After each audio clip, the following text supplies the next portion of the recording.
দেখেন সাউন্ড গ্রেনেডের হামলায় কি হয়েছে আমার হাত, এটা আমার কখনো কাম্য ছিল না।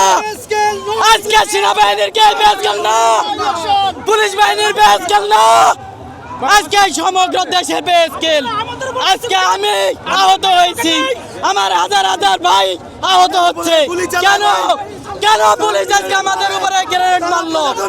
আজকে গ্রেনেডের জন্য আজকে আমরা দেখেন কি অবস্থা, বিশৃঙ্খলা আমরা কাউকে কোনো কিছু ভাঙচুর করছে, আমরা ভাঙচুর করছি কর্মচারীদের আমরা ভাঙচুর হামলা, আমরা শান্তি শৃঙ্খলা দেখেন আমরা শান্তিপূর্ণভাবে করছি, আমাদের শান্তিতে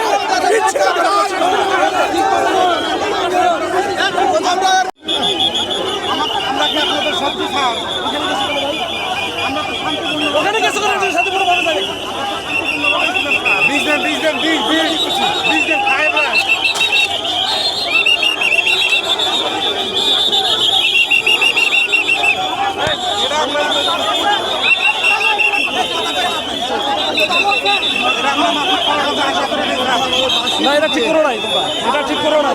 তোমরা ওইখানে যে করছো প্রধান উপদেষ্টা বাসমণি কেন এখানে তো অল্প করে এখানে চালু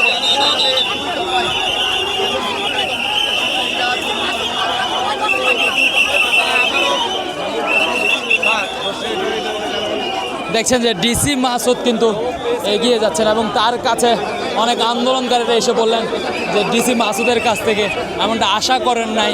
তবে ডিসি মাসুদও জানিয়ে দিয়েছেন সরাসরি যে তিনি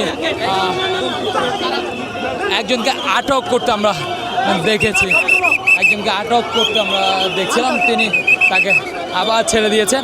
এবং ডিসি মাসুদও জানিয়ে দিয়েছেন প্রধান উপদেষ্টার বাসভবনের সামনে যাওয়া সেটি কোনোভাবেই তিনিও আন্দোলনকারীদের কাছ থেকে আশা করেননি, সেটিই তিনি আন্দোলনকারীদেরকে জানাচ্ছিলেন।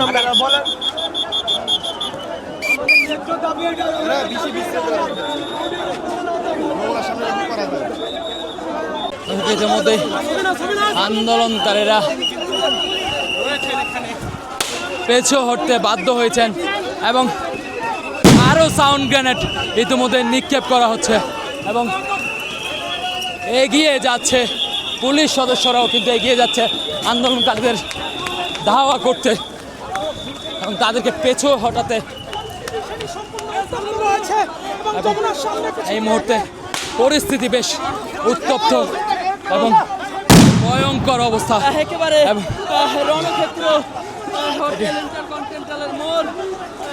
এবং এই যে হোটেল ইন্টারকন্টিনেন্টাল মোড় থেকে আমরা একজন আহত ব্যক্তিকে দেখতে পাচ্ছি, তিনি আহত হয়েছেন এবং